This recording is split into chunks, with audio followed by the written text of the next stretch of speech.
You know, this might not seem like a lot, but it'll be a big test. It's going to see if Joe Biden's actually got a little bit of a spine. I almost got through that sentence without laughing.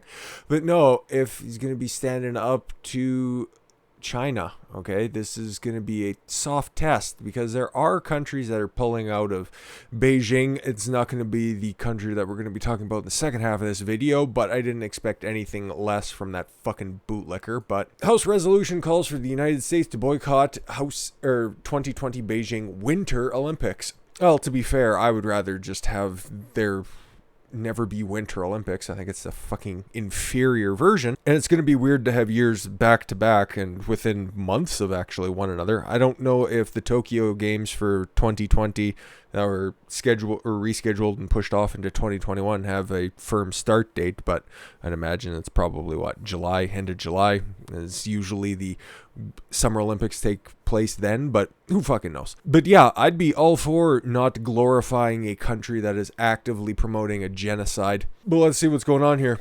A Republican congressman on today, February 15th, introduced a resolution calling on the United States to boycott the 2020 Winter Olympics if it is not moved out of China due to the Chinese Communist Party's significant human rights abuses.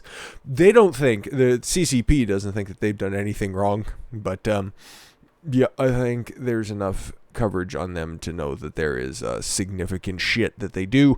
Not to mention the fact that everybody and their mother is walking around with a stupid do-nothing mask on because of a virus that was created and potentially in a lab.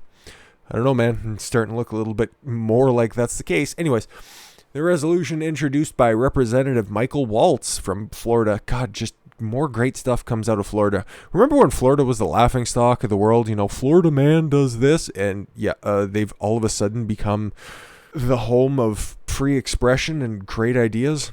I don't think Ron DeSantis gets enough credit. Urged the United States Olympic Committee to propose that the hosting site be transferred to another country. If it is rejected, then the United States should withdraw from the games, it said. Waltz said in a statement that the CCP has carried out a number of heinous acts in the last year alone that should disqualify them from hosting the 2020 Winter Olympics. He pointed out the regime's atrocities against the Uyghurs in Xinjiang, which the United States has designated a genocide. But that was the previous administration, and this one just kind of holds its asshole open for the CCP, so I don't know. This is not one of those things where Joe Biden would have to take the lead on it. He would just be a follower. We should do it. We really should do it, but it's in the House, and Nancy Pelosi probably couldn't even point to China on a map, to be fair. And she's probably a big fan of slave labor anyways, so. But Waltz makes a good case. It's crackdown in Hong Kong and its cover-up of the CCP virus outbreak that enabled its global spread. Given these factors, it would be immoral, unethical, and wrong for China to host the Olympics. Couldn't agree more.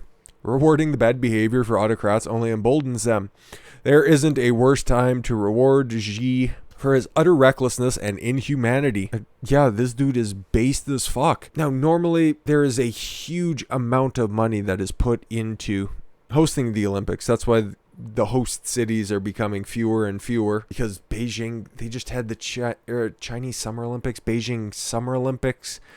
Oh God, within the past 20 years, I know that for sure, since the turn of the century. And there is a massive cost involved with that. And normally, a lot of prestige comes with hosting the Olympics. That infrastructure's there, athletes, professional and amateurs can go there and train in the facilities. And it's a big boon. There's normally a lot of travel and a significant economic increase for your host cities or your host complexes. So why should you reward somebody for the reasons outlined? Yeah, I think it would be fucking stupid. The move comes amid growing calls for the worldwide for the 2020 games to be moved out of China. A group of Republican senators introduced a similar measure earlier this month, while the British and Canadian governments have also faced pressure from some politicians. I thought the British made a statement on this, but I couldn't find anything readily. But that's not the point, because we got to shit on Canada real quick, because Team Canada decides to participate in the 2020 Olympics despite calls for a boycott over Beijing's rights abuses, because that boot can never be fucking clean enough. Oh my God, Justin Trudeau. Well, to be fair, he's already training their fucking military, so you might as well send over your athletes. Cocksucker. Despite widespread calls by human rights groups, but they're probably the wrong types of human rights groups because they aren't out there pushing trans rights or women's rights, because what are the rights that they're actually being deprived of? I don't fucking know. For countries to boycott the 2020 Winter Olympics in Beijing, the Canadian Olympic Committee announced on February 4th that Team Canada will be participating in the games. Yes, of course, they were one of the first ones out there. I don't know why, because here's their joint statement. Although they are deeply concerned over China's human rights record, boycotts don't work. Oh my God.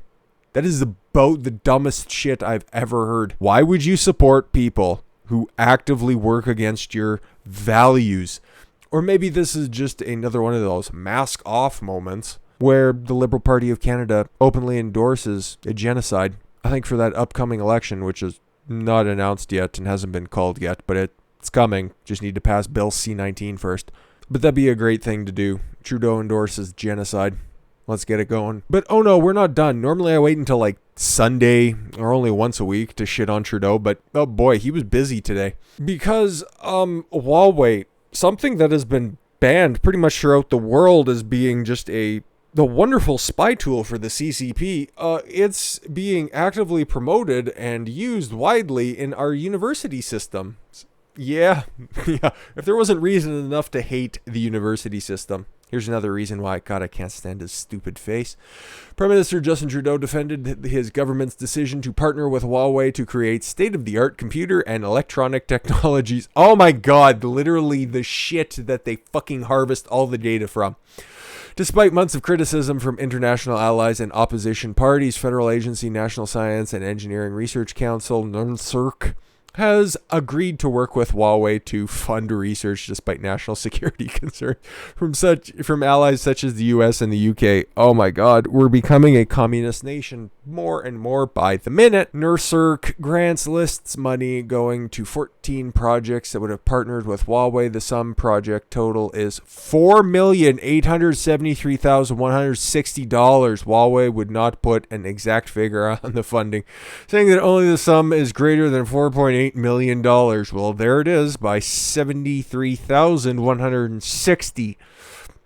Fucking Trudeau just loves global terrorism. Trudeau loves genocide. But wait, there's more. Trudeau government recommends prioritizing race over age for COVID vaccines.